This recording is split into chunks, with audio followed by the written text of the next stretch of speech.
Hello! In this video, I'm going to be talking about resources that I recommend and approaches to use when trying to learn the 50 states and capitals of the USA with your children.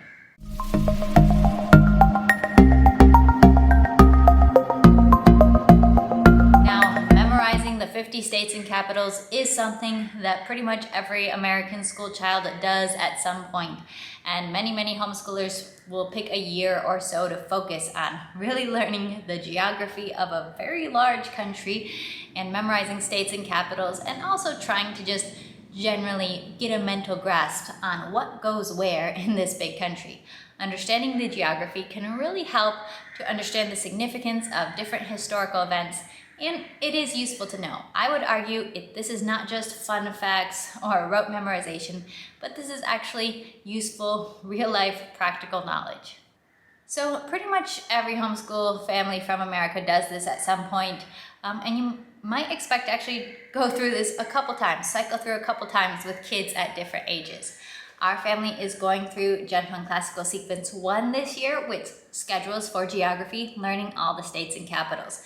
So I want to share the resources and some of the philosophies that I'm bringing to our state study in case any of this is helpful for you. Now, it is very easy to let learning states and capitals fall into the category of rote memorization or singing a song or just memorizing fun facts without really understanding them. And I am really trying not to go down that path.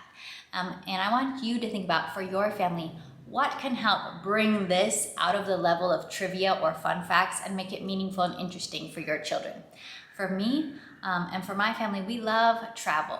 And so my kids love travel. So I am really trying to connect, as we're learning states and capitals, I'm really trying to connect it to travel experiences. Either travel experiences my family has already had, or ones that my children dream up and would like to go on in the future. I'm also connecting it to people in their lives, people that they know, because we have quite a few relatives, family members, friends spread out in different places in the US. So as we're learning about different states, we can be learning, hey, this is where abuela and abuelo live, this is where these friends live, this is where these relatives live, to give them a more personal connection through travel and through people. So those are the two connections that I really try to highlight. I'm not really trying to focus on so much of important geographical facts like rivers. Rivers are cool. I don't have anything against rivers or mountains. Those are cool. But I'm trying to really make it personal and come to life for my kids as we go through this. So because we are using Gentle and Classical Sequence 1, that comes with a student notebook, which gives you 2 pages about each state. So here we have New York. We have an outline of the state. So you can add in cities, the capital city, and other major landmarks. You have a place to draw the state flag, some basic facts. Then on the back side, you get to put in some of the state symbols, state bird, state tree, state flower, and then they have a space for important people and important dates for that state. So it's a really nice setup, and you can find lots of different state notebooks. But I do really like the setup that Gentle and Classical used. It makes sense to me, clicks with me as far as things to record. And there's a few lines in there that, if we want to go off the beaten path and include something else interesting that strikes us about that state, for the notable figures section, I am highly likely to just write in the names of people that we know that live in that state, because that connects it to us. And for notable places or so on, I'll write on places that we've been or places that we want to go. So it doesn't necessarily have to be the most important place in a state, but ones that, capture our fancy, capture our imagination for whatever reason.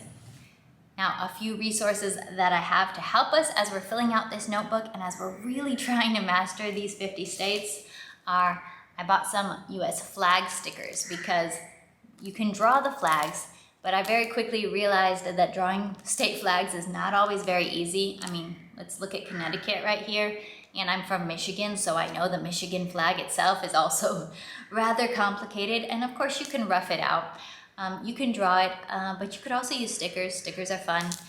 This pack I got from Amazon, and it also has the US territories, which is cool because we will also be going over US territories. So stickers are an option. I'll link those down below. Also, having a big map is pretty cool. This state notebook comes with a US map in the front, a blank map, and blank maps are very useful. So I'm going back to this again and again to just do some basic drills. Hey, find California, find Florida, find Texas, find different states with nothing on it to help the child. So this is a very useful tool, but also it's really fun to have a great big map, and especially a big map that you can color on and add to, because we like seeing our states, but we also like to see them in context of where they are. So you'll notice this is a free map I got from Cracker Barrel last time we were in the US, and I picked it up and I saved it because I knew we would be studying the US states in geography. And this has been so fun.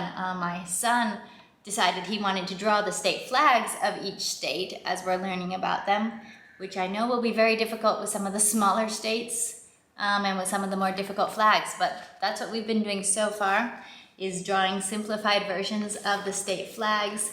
And there's just something about big maps which are fun for kids. So I do recommend try to pick up an actual real large size map that you can color, that you can get out, that you can do your own map drills with. And I've mentioned map drills twice, but yes, do those. I know as an adult, sometimes we don't really want to do that much review. At least I'm speaking for myself. I don't like to review things, but kids actually do need quite a few repetitions. Remember, they're new to this world. They need to hear the same thing. They need to practice the same thing a few times. Usually, for most kids, you're gonna have to do some review and practice. So have some fun, active math drills. Don't forget to keep going back and finding those states as you're learning them. You can make it active and fun. Talk about where you wanna go in that state. Then I also have state flashcards. So these have been very helpful for our drills. So I'll get out our big map, or I'll get out the small map, and I'll say, hey, find Delaware. But we can also go over our capitals and our states if I just want to flash through them and do capitals and states. We got our Little Rock, Arkansas with a diamond. So these are the beautiful flashcards I've shown you a few times that were drawn by my sister and are available on my website. I laminated them so that they could be very sturdy because we are very active with our flashcards. I will link to these. I think they're $5.99 or $6.99 on my website. So beautiful and quite educational because they have state symbols on each card. So I have these out so that we can go through, review. Then as far as book resources that have been helpful in our 50 state study is I have this one, which is pretty famous in the homeschool world, The 50 States.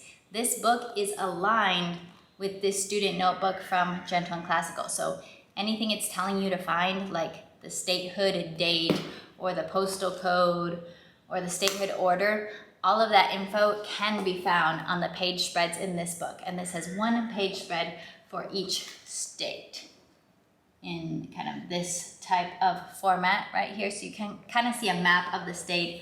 I wouldn't be using this for like really serious geography study because it is a little cartoonified. This is not like an atlas where you're actually studying the geography of the state. But this is, fun, interesting places to go. I have heard, mixed reviews of this book. Some people don't like that it focuses more, like it has a lot of athletes or celebrities, or not, like the people that it features are not necessarily like historically famous people. They might be more modern people, or they might be Olympians or tennis players or something like that. So don't be relying on this for your history studies. I wasn't assuming you were going to rely on this for your history studies, but let's just get that out of the way.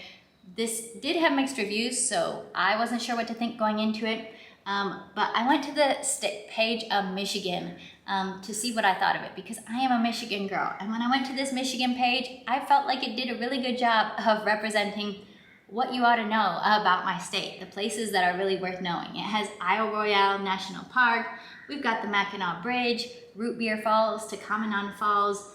We've got Traverse City with the Cherry Festival, Sleeping Bear Dunes. I've never been there, really want to go there, really need to go there. We've got Tulip Time.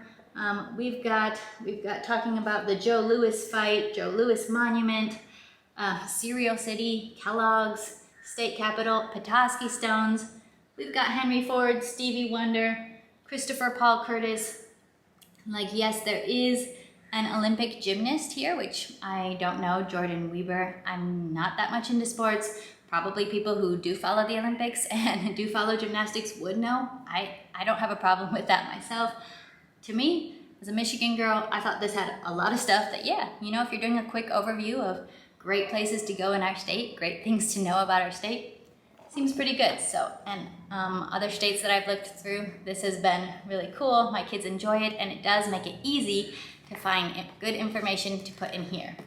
Oh, one more thing I wanted to point out, which this isn't something that all state resources have, but I thought was kind of cool, is they have this section here called Moments to Remember.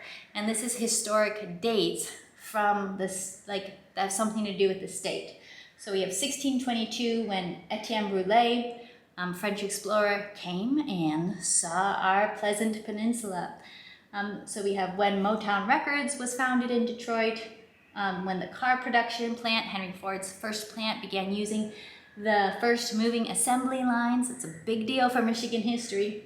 So we have a couple of, just like, it's not, again, don't use this for your history curriculum, but there's a couple, they do pull out a couple of interesting dates from events that happen in the state. So I've been really happy with this.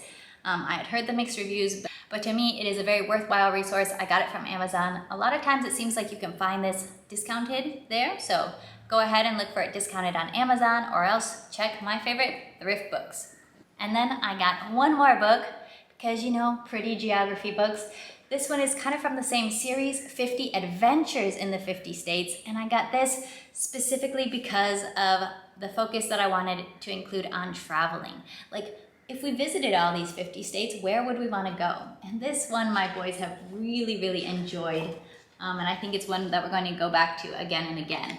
And it is already expanding their bucket list. So in Alabama, they're talking about going bouldering at Cherokee Rock Village. In Alaska, it's talking about walking on a glacier. In Arizona, we are going on a horseback ride through Canyon de Chelly. Arkansas, we are floating down the Buffalo National River on a kayak.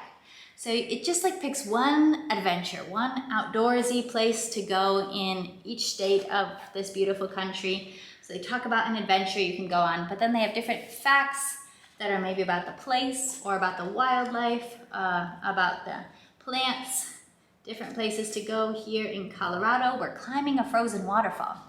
This book might actually be a little bit more adventurous than me. We're going snowshoeing in Connecticut. So this has been a really fun one, especially because of our focus on travel. My son has already been telling my husband, hey, here's an idea.